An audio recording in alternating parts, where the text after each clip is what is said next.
টা খাই আলাম। খাইতে খাইতে আপা উনি চলে আসবে। ওকে আসো। আকবর, জি আপা। চারশো বিস্কিট দাও না কেন? শুরুতেই গলদ। প্রথম দিন এসে আমার বই নষ্ট করে ফেলেন, এখন কি পড়বো? Sorry, extremely sorry. সরি বললেই সবকিছু সলভ হয়ে যায়, এত ইজি। আচ্ছা আমি পরিষ্কার করে দিই। পরিষ্কার করা তো আপনার কাজ না।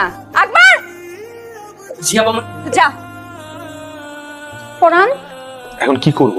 পড়াবেন? হ্যাঁ ঠিক আছে। স্যার, আজকে আমার পড়ার মুড নাই, আপনি চলে যান। কোথায় গেছে মুড? মানে কতক্ষণে ফিরতে পারে মনে? মুড আর আজকে আর আসবে না। আজকে আর আসবেই না। কি হলো, বসে আছেন কেন? যান। হ্যাঁ যাই, না হলে আকবরের মতো আমার নাম ধরে ডাক দিবে আবার। আসি।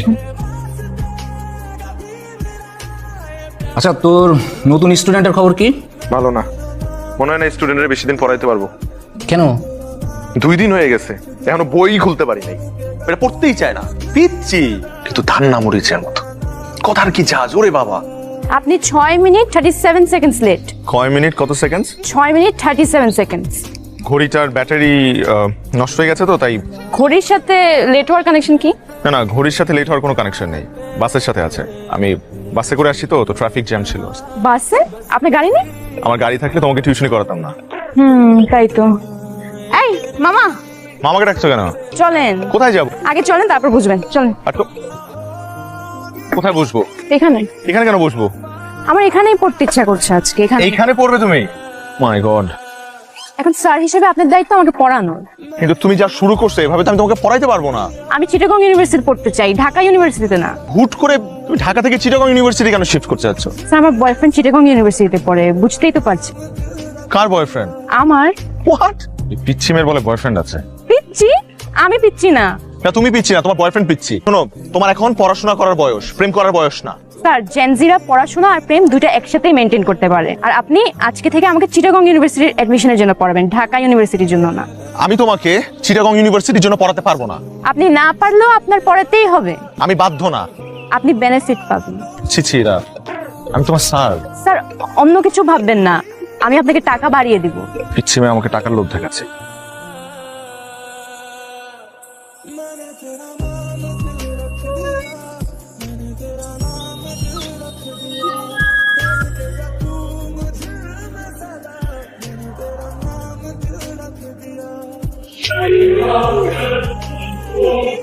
আগে দেখেন কোন একটা ভুল হচ্ছে। আর বল, কত বড় সাহস! পার্কে গিয়ে আমার মেয়েকে প্রেম নিবেদন করছে, কত বড় সাহস! তুমি কি, তুমি এই বাড়িতে টিউশনি করো, তুমি চাকরি করো আমাদের, তার মানে তুমি এই বাড়ির চাকর। তোমার মালিকের মেয়ের দিকে তাকাইছো, তোমার তো চোখ তুলে ফেলা উচিত। এই পুলিশে ফোন করো, পুলিশে ফোন করে ওকে ধরে দাও। ও আজকে আমার মেয়ের সাথে এরকম করছে, কালকে আরেকটা বাড়িতে গিয়ে করবে। ও যেন কোনো বাড়িতে টিউশনি করতে না পারে, তার ব্যবস্থা করো। তুমি তো একদম ছোট লোকের বাচ্চা কোথাকার। প্লিজ আন্টি, আপনি আমার মা বাবাকে নিয়ে কিছু বলবেন না। খুব লাগতেছে না? এই, এই, তোমার কি ধান্দা ছিল যে এই ফ্যামিলিতে ঢুকে নিজের স্ট্যাটাসটাকে একটু আপ করবা? ছি, ছি। ছি ছি, যাও বেরো, যাও গেট ক্লাস। আবার বসে আছে ছোট লোক কোথাকার। স্যার, জেনজিরা পড়াশোনা আর প্রেম দুটো একসাথেই মেনটেন করতে পারে।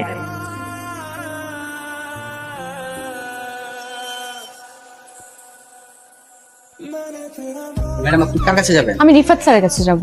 ম্যাডাম তার পারমিশন ছাড়া তো আমি আপনাকে যেতে দিতে পারি না। আমি বেশি সময় নিব না। কি হয়েছে এখানে? রিফাত কি হয় আপনার? বয়ফ্রেন্ড? হাজবেন্ড? জি জি, হাজবেন্ড। তো আপনি রিফাতের ওয়াইফ, আপনি নিচে দাঁড়িয়ে আছেন কেন? আপনি উপরে যাবেন, আসেন। না না, আজকে না হয় না, আজ আপনি যদি ওকে একটু কষ্ট করে নিচে পাঠাতেন আমার জন্য খুবই ভালো হতো। ও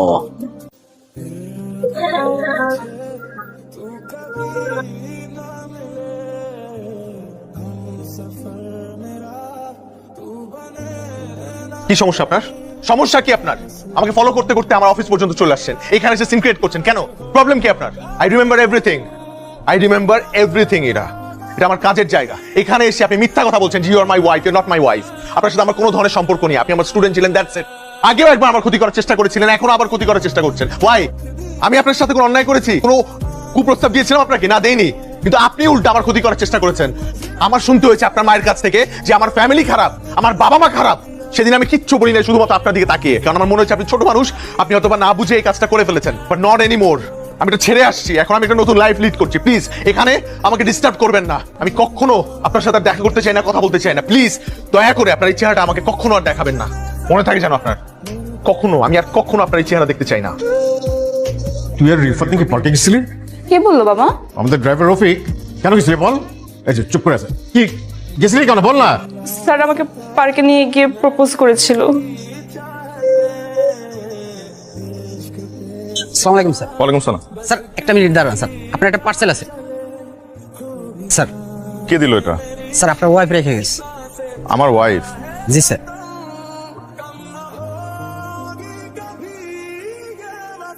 আপনি 6 মিনিট 37 সেকেন্ডস লেট। 6 মিনিট কত সেকেন্ড? 6 minute 37 seconds.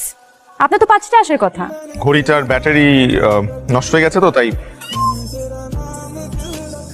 স্যার, নিজের স্বার্থে আপনাকে মিথ্যা অপবাদ দেওয়ার জন্য আমি ভীষণভাবে অনুতপ্ত। বিশ্বাস করেন, এই প্ল্যানটা আমার না, পুরো প্ল্যানটা ছিল আমার বয়ফ্রেন্ডের। আরে কংগ্রাচুলেশনস, তুমি আঙ্কেলের সাথে কথা বলো, আমার মনে হয় সে রাজি হবে। বাবা এক কথার মানুষ, আমার তো ভয় করছে, দেখি কি হয়। আর শুনো, তোমার জন্মদিনের প্ল্যান কি? তুমি নাই কি আর প্ল্যান হবে? তুমি থাকলে হয়তো কোনো একটা বার্থডে প্ল্যান করতাম। আচ্ছা ঠিক আছে। তারপর আমার বয়ফ্রেন্ডকে ওর বার্থডেতে সারপ্রাইজ দিতে আমি নিজে চট্টগ্রাম রওনা দিই। সেখানে গিয়ে আমি দেখতে পাই নিয়ে যাবেদের বাসা আইতালে আইস। Happy birthday. থ্যাংক ইউ, কিন্তু তুমি এখানে? তোমার বার্থডে সারপ্রাইজ দিতে আসছি। না না, সেটা ঠিক আছে, কিন্তু নিচে একটা কফি শপ আছে, বুঝছো? খুব ভালো, তুমি এখানে 10 মিনিট বসে, আমার একটা ফ্রেন্ড আসছে, তোদের জাস্ট বিদায় দিয়ে আমি চলে আসতেছি। নিচে কি আসছে? আমি ইরা। আর তুমি? আমি শান্তা। তোমার এক্স? কি এক্স? আমি তোর প্রেজেন্ট গার্লফ্রেন্ড। তুমি প্রেজেন্ট গার্লফ্রেন্ড হলে আমি কি? প্লিজ 10 মিনিট নিচে ওয়েট করো, আমি পৌঁছি। তুমি কি বুঝাবা? ইরা, তুমি বুঝাচ্ছো? সেখান থেকে মন খারাপ করে যখন ঢাকার উদ্দেশ্যে ব্যাক করি, তারপর বাসা আসার পর অনেক দিন আমার মন খারাপ থাকে। কি রে, দুদিন ধরে দেখছি এরকম একলা একলা বসে থাকিস কেন সারাক্ষণ? নে খাবার নিয়ে আসছি, খা। না খাবো। কি হলো তোর, কেন খাবি না? আরে খা, খেয়ে নে, খেয়ে নে। খাবো না, যাও না। আশ্চর্য।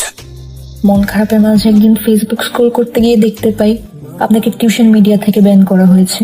সেটি দেখার পর নিজেকে আরো বড় অপরাধী মনে হতে থাকে। তারপর টিউশন মিডিয়াতে যাই, গিয়ে ওদেরকে সত্যটা বলি। বিশ্বাস করেন, এখানে রিফাত স্যারের কোনো দোষ নেই, সব দোষ আমার। I am very sorry about everything.